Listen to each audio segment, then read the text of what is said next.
Kozhikode block പഞ്ചായത്തിൽ 3 ഇപ്പോൾ LDF മുന്നിട്ട് നിൽക്കുന്നു.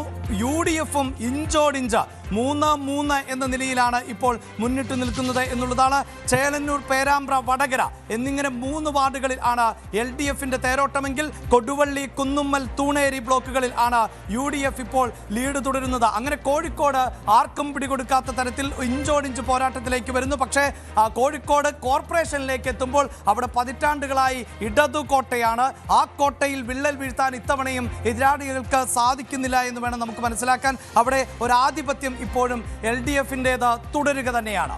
തിരുവനന്തപുരത്തേക്ക് വരാം. ഇപ്പോഴും 21 സീറ്റുകൾ ജയിച്ച് BJP തന്നെയാണ് മുന്നിൽ. അടുത്ത റൗണ്ടിലോട് കൂടി ബാക്കിയുള്ള സീറ്റുകളുടെ ഫലങ്ങൾ ഏകദേശം 25 സീറ്റുകളുടെ ഫലം കൂടി വളരെ പെട്ടെന്ന് വരാൻ ബാക്കിയാണ്. അത് പെട്ടെന്ന് തന്നെ എത്തും. ആ സമയമാകുമ്പോഴേക്കും എത്രയായിരിക്കും ലീഡ് എന്നുള്ളത് വളരെ പ്രധാനപ്പെട്ടതാണ്. കാരണം കൂടുതൽ ഇപ്പോൾ വളരെ പ്രധാനപ്പെട്ട മറ്റൊരു വാർത്ത പങ്കുവയ്ക്കാനുള്ളത് കൊല്ലത്ത് UDF ഇഞ്ചോടിഞ്ച് പോരാടുന്നു എന്നുള്ളതാണ്.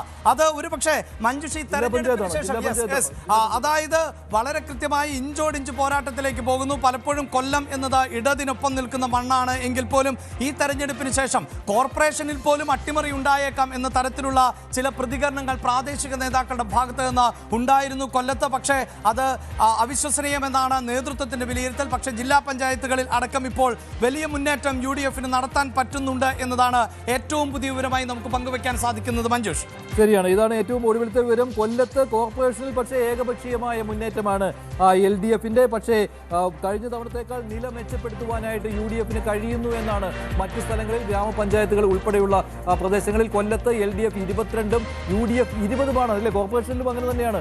ഇഞ്ചോടിഞ്ച് പോരാട്ടം തന്നെയാണ് നടക്കുന്നത്. കൊച്ചിയിൽ പക്ഷേ LDF, കൊച്ചിയിലാണ് UDFിന് നിരാശ. തൃശ്ശൂരിൽ പക്ഷേ UDFിന് അധികാരത്തിലേക്ക് തിരിച്ചെത്താൻ കഴിയും. കോഴിക്കോട് LDFിന് വളരെ അനായാസമായി തന്നെ അധികാരത്തിലെത്താൻ കഴിയുന്നു. കണ്ണൂരിൽ പക്ഷേ ഇഞ്ചോടിഞ്ച് പോരാട്ടം തന്നെയാണ്. ഈ 17-16 എന്ന് വരുമ്പോൾ ആർക്കും കേവല ഭൂരിപക്ഷം കിട്ടില്ല. കാരണം BJPയുടെ അക്കൗണ്ടിലും സീറ്റുകൾ ഉണ്ട് എന്നുള്ളതാണ്. 29 സീറ്റുകൾ വേണം കേവല ഭൂരിപക്ഷത്തിന്. പക്ഷേ അത് ആർക്കും കണ്ണൂരിൽ കിട്ടാൻ സാധ്യതയില്ല. തിരുവനന്തപുരവും ഇഞ്ചോടിഞ്ച് പോരാട്ടം തന്നെ.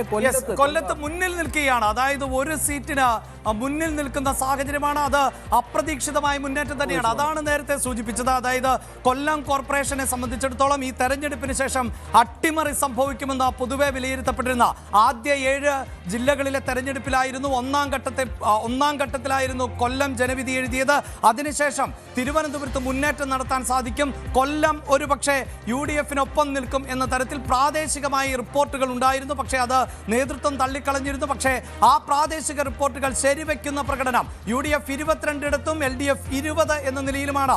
ഒരുപക്ഷെ വരും മണിക്കൂറുകളിൽ ഇതിൽ വ്യത്യാസങ്ങൾ വരാം. എങ്കിൽ പോലും ഇഞ്ചോടിഞ്ച് മത്സരം കൊല്ലത്ത് കാഴ്ചവെക്കാൻ ഇത്തവണ UDFിന് സാധിക്കുന്നു എന്നത് അവർക്കൊരു അപ്രതീക്ഷിതമായ മുന്നേറ്റത്തിന്റെ സൂചനയാണ് കൊല്ലത്ത് നിന്ന് ലഭിക്കുന്നത്. പക്ഷേ കോഴിക്കോട് വ്യക്തമായ മേൽക്കൈ തുടരുന്നു. 2020 തദ്ദേശ തെരഞ്ഞെടുപ്പിൽ കോർപ്പറേഷനുകളിൽ ഒരേ ഒരു കോർപ്പറേഷൻ മാത്രമായിരുന്നു UDFിന് അധികാരം ഉണ്ടായിരുന്നത്.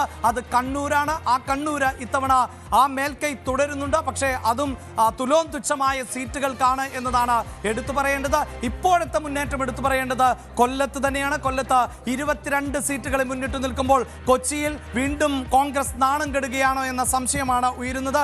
28 സീറ്റുകളിൽ ഇടതുപക്ഷം മുന്നിട്ട് നിൽക്കുന്നു. 18 സീറ്റുകളിൽ മാത്രമാണ് കൊച്ചിയിൽ ഇപ്പോഴും മേൽക്കൈ നേടാനായി സാധിക്കുന്നുള്ളൂ. കണ്ണൂരിൽ UDF 3 സീറ്റുകൾക്ക് മാത്രമാണ് മുന്നിൽ നിൽക്കുന്നത്.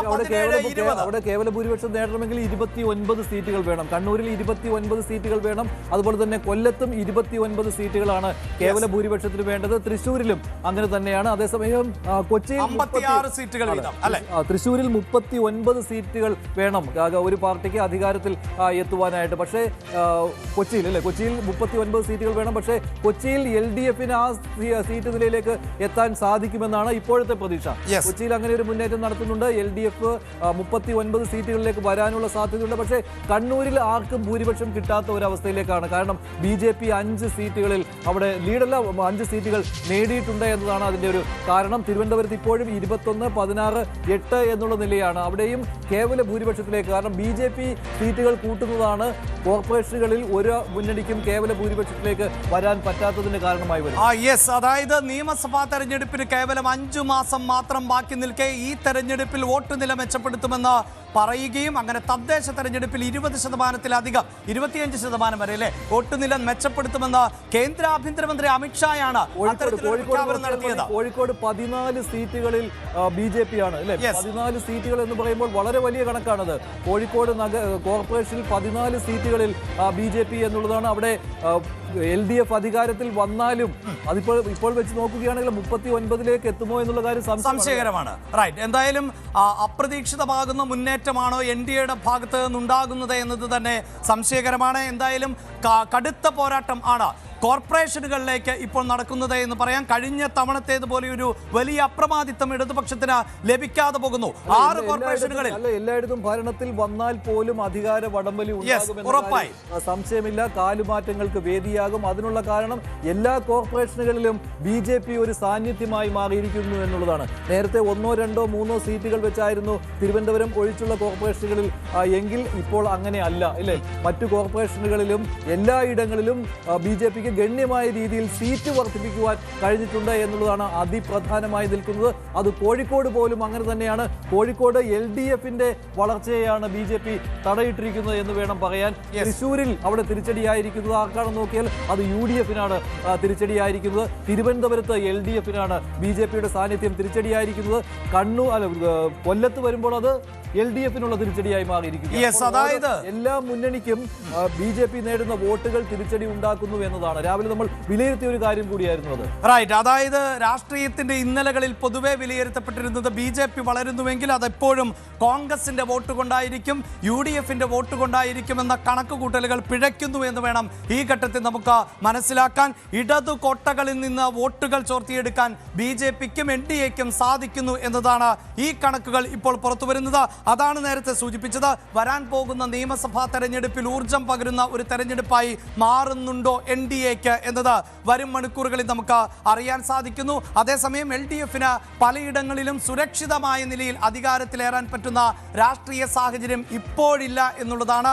ഒരുപക്ഷെ അന്തിമഘട്ടത്തിൽ അതിൽ മാറ്റങ്ങൾ ഉണ്ടായേക്കാം. ഇനിയും ഏതാനും മണിക്കൂറുകൾ പിന്നിടുമ്പോൾ മാത്രമാണ് ഏതൊക്കെ നഗരസഭകളിൽ, ഏതൊക്കെ മുനിസിപ്പാലിറ്റികളിൽ, ഏതൊക്കെ ജില്ലാ പഞ്ചായത്തുകളിൽ, ഏതൊക്കെ ഗ്രാമപഞ്ചായത്തുകളിൽ ഇടത് വലത് മുന്നണികൾ NDA മുന്നണികൾ ഭരണമുറപ്പിക്കും എന്നതിൽ വ്യക്തത കൈവരികയുള്ളൂ. പക്ഷേ ഇപ്പോഴത്തെ ഫലസൂചനകളിൽ ഇഞ്ചോടിഞ്ച് പോരാട്ടം നടക്കുന്ന പല വാർഡുകളുണ്ട്. അതോടൊപ്പം തന്നെ NDAയുടെ വലിയ മുന്നേറ്റം പലയിടങ്ങളിലും പ്രകടമാകുന്നു. പ്രത്യേകിച്ച് കോർപ്പറേഷനുകളിൽ കൊച്ചിയിൽ ഇപ്പോൾ ഇതാ 28 എന്ന നിലയിലേക്ക് LDF മുന്നേറ്റം കാഴ്ചവെക്കുന്നു. തൃശ്ശൂരിൽ UDF 24 സീറ്റുകൾ മുന്നിട്ട് നിൽക്കുന്നു. കോഴിക്കോട് LDF 20, അവിടെ 14 സീറ്റുകളിൽ NDA മുന്നിട്ട് നിൽക്കുന്നു എന്നുള്ളതാണ്.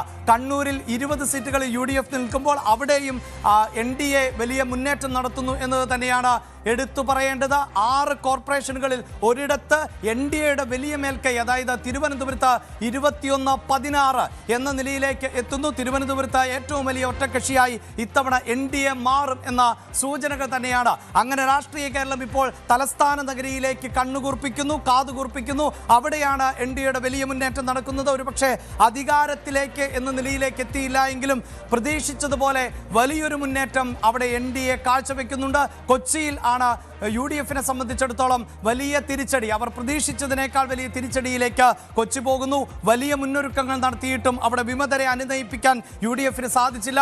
വിമതർ ചോർത്തിയ വോട്ടുകൾ നാണം കെടുത്തുന്നു എന്ന് വേണം ഈ ഘട്ടത്തിൽ നമുക്ക് മനസ്സിലാക്കാൻ. എന്തായാലും കൊല്ലം ഇപ്പോഴും UDFനെ പിന്തുണയ്ക്കുകയാണ്. 22 സീറ്റുകളിൽ കൊല്ലത്ത് UDF മുന്നിട്ട് നിൽക്കുന്നു എന്നത് അപ്രതീക്ഷിതമാണ്. കൊല്ലത്ത് അപ്രതീക്ഷിതമായിട്ട് UDFന്റെ മുന്നേറ്റം വന്നിരിക്കുകയാണ്. അതായത് UDFന്റെ മുന്നേറ്റം കഴിഞ്ഞ തവണത്തേക്ക് അപേക്ഷിച്ച് നോക്കുമ്പോൾ UDFന്റെ വലിയ മുന്നേറ്റം സംസ്ഥാനത്തുടനീളം എന്ന് പോലും പറയാൻ പറ്റുന്ന തരത്തിലേക്ക് കാര്യങ്ങൾ പോവുകയാണ്. കാരണം നഗരസഭകൾ വെച്ച് നോക്കുമ്പോൾ UDF ആണ് കൂടുതൽ നഗരസഭകളിലും LDFനേക്കാൾ മുന്നിട്ട് നിൽക്കുന്നത്. ഗ്രാമപഞ്ചായത്തുകൾ സ്ഥിതി വ്യത്യസ്തമായിരിക്കും. പക്ഷേ ജില്ലാ പഞ്ചായത്തുകളിൽ UDFന് തിരിച്ചു വരാൻ കഴിഞ്ഞിരിക്കുന്നു എന്നുള്ളത് അതൊരു രാഷ്ട്രീയ ചിത്രമായി തന്നെ മാറുകയാണ്. അതിൽ കോട്ടയവും ഇടുക്കിയും ഒക്കെ തിരിച്ചുവരവിന്റെ പാതയിലേക്ക് UDF വന്നിരിക്കുകയാണ്. അത് നിസ്സാരമല്ല.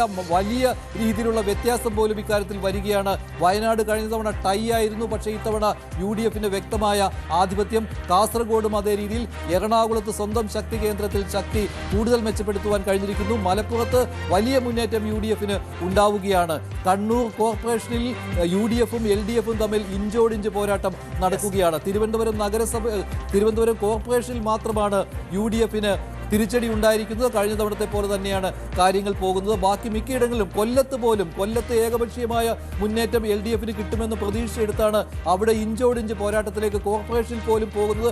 അതുമാത്രമല്ല നഗരസഭകളിൽ 3 നഗരസഭകളിലും LDF ലീഡ് ചെയ്യുന്നു എന്ന് വെച്ച് അത് ഏകപക്ഷീയമായ മുന്നേറ്റമല്ല. അത് മാത്രമല്ല പുനലൂർ നഗരസഭയിൽ ഇപ്പോൾ ഒപ്പത്തിനൊപ്പമാണ്. അവിടെ LDFന് മുന്നേറ്റം കാഴ്ചവെക്കാൻ കഴിയുന്നില്ല. ഇപ്പോഴത്തെ സ്ഥിതി നോക്കുമ്പോൾ കരുനാഗപ്പള്ളിയിലും കൊട്ടാരക്കരയിലും മുന്നേറാനായിട്ട് കഴിയുന്നുണ്ട്, പരവൂരിലും മുന്നേറാൻ LDFന് കഴിയുന്നുണ്ട്. എങ്കിലും അതൊരു ഏകപക്ഷീയമായ മുന്നേറ്റം പോലുമല്ല. അങ്ങനെ തിരുവനന്തപുരം, കൊല്ലം ജില്ലകളിൽ പോലും UDFന് അല്ലേ രീതിയിലേക്ക് വന്നിട്ടില്ല. ജില്ലാ പഞ്ചായത്തുകൾ 2020